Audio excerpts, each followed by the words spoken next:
That was a real battle. Two teams are pretty desperate to win. I think the first 8 minutes of the second half cost us, and they built a lead, and we couldn't overcome it and take the lead back.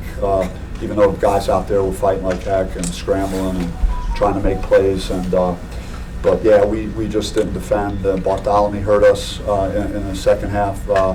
Dante was a handful, and then he made a sweeping hook there at a critical juncture in the game. So sometimes guys just going to make a play on you that it's better than the defense. Because Warren guarded him very well in that situation. So yeah, tough pill to swallow, but appreciated the effort of the guys tonight. They were in the bonus 8.5 minutes into the second half. You got the technical. You had two of your key players with 4 fouls. And just how important were all of those? Yeah, I'm not going to make things worse for me and talk about it. I mean, it was a circus out there, and I'll just leave it at that. Well, but how difficult was it to be in that kind of foul trouble? Yeah, I like Gaffney's minutes though. For Warren being out, he came in and was really active. We were able to switch everything.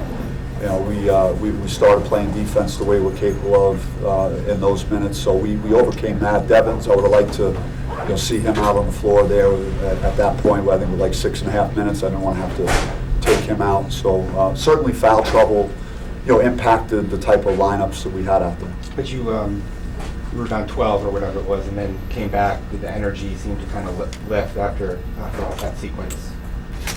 Yeah, I mean, guys have we won a lot of games this year, and they've battled. I think for the most part, if you take out USC and in San Francisco, these guys have really battled in these games. We've had chances to win every game that we've been in outside of those two games. Warren seems like he's been having trouble finishing around the rim last couple of games. I think that when you're talking about this type of opponent that has their size, and Dante is one of the best bigs in our conference, and great size and length. So Warren's tall too, but I'm not worried. I think he'll respond, and he wants it bad. What do you think about the shots like Mohamed corner 3, horn pull up, the one you got at the end? Yeah, I mean it comes down to judgment. That one it was a broken play. It looked like we had numbers. It comes down to making the right read there.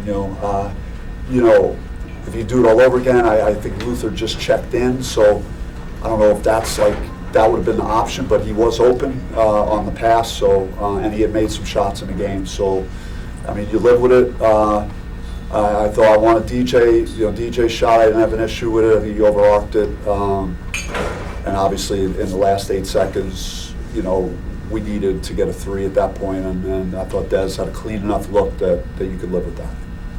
Bobby, when you look at those first 8 minutes of the second half, what stands out about it? Was it turnovers, fouls? Well, I mean, the fouls, obviously, when they're getting 3 points, you just look at the stat sheet, and if you want to just point to one thing, it's the fouls. It's it's 26 to 10 at the free throw line. So that's that's a tough number to overcome in a game. But it was also, we lost containment of Bartholomew a few times, and under out of bounds plays, he hit some shots, and then we lost them. So it's like, it was a little bit of everything. We held them in the 30s in the first half, and they shot like 60% in the second half. So just defensively wasn't what we needed. What about Dez not scoring until pretty late in the game? Yeah, he was fighting himself, I think, throughout the game, and he's had so many good offensive games for us that he's a threat to turn it on like he did. So we're just going to keep rolling with him. I think the play at the end of the first half didn't help his confidence. He was very upset about the turnover, and then them scoring a 3 to cut at the 3. I mean, he was beating himself up about that at halftime. So we had to kind of get him back in the moment and stuff. But yeah, I mean, he's out there, and competing and doing the best he can. Do you think that play could have kind of led to their run in the second half? You don't like to give team momentum. I don't think you could really point directly to one play and say that was the reason something happened or didn't happen. But game situations, understanding that, and just knowing up 6, get the last shot or a layup or something absolutely clean. Otherwise, let's make sure we go in at the minimum up 6. And then defensively, I mean, I know you got to mix it up and have pressure, but do you feel that when you started trapping and giving more pressure, that was frustrating Oregon even more? Yeah, I mean, it was. You could feel like they were getting loose with the ball, and there were opportunities. When we cut it to like a one-possession game, I was thinking maybe we should just play it straight up now, but I just didn't want them to be able to cleanly throw the ball to Dante, because if we just guarded them straight man, they would have pounded it into him, and he had a game going in the second half. So I thought us scrambling and using clock on defense, I think, prevented them from being able to take their time and then throw the ball inside of Dante. Guys good? Thank you, guys. Thank you. Thanks, Coach. Thank you, guys.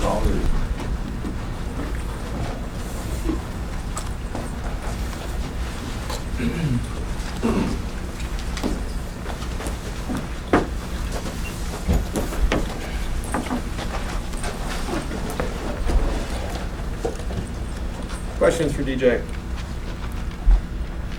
So DJ, obviously the first 8 minutes of the second half, that's where Oregon made their run. What went wrong in that stretch? I think we just kind of lost focus on how we were playing in the first half, and they came out and punched us in the mouth, like you said, second half, and we just weren't on our game.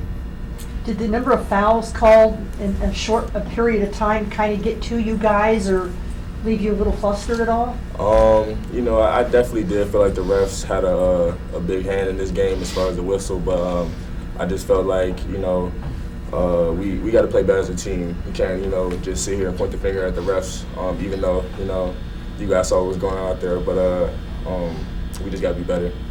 What about the turnovers? You guys had some stretches that were pretty loose with the ball. Yeah, like I said, we just got to play better. I definitely felt like we were turning the ball over too much, and against a team like Oregon, you can't do that. I know there's no solace in a losing effort, but you went through a rough stretch the last few games. Do you take maybe something positive out of this game personally? At the end of the day, you always want to win, but like you said, it has been a rough stretch here. So seeing some shots go down definitely is a plus for me. But it doesn't really mean anything. You don't get the win. So yeah. Bobby said that he thought you guys had really good conversations after coming back from Washington. What was your kind of perspective, just kind of going through that and coming back in the starting lineup? I agree. I felt like me and Coach definitely had a good talk, and he put a lot of stuff behind us, and we're just kind of looking forward to the rest of the season, making the most out of these remaining games. How much easier is the offense when Frankie's getting dribble penetration like he was at the end of the game? Can you say that one more time? How much easier is the offense when Frankie's getting dribble penetration like he did at the end of today's game?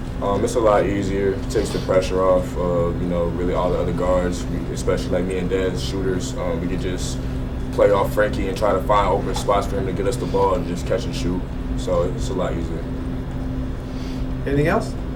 You went on that big run, but in like 7 minutes to go in the second half. But Hurley obviously called timeout. What did he say in kind of the huddle to motivate you guys to get on that run?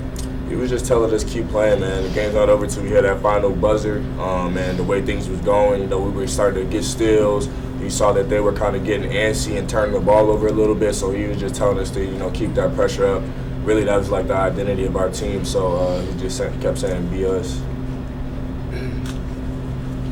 Thanks, DJ. Appreciate it. Appreciate it.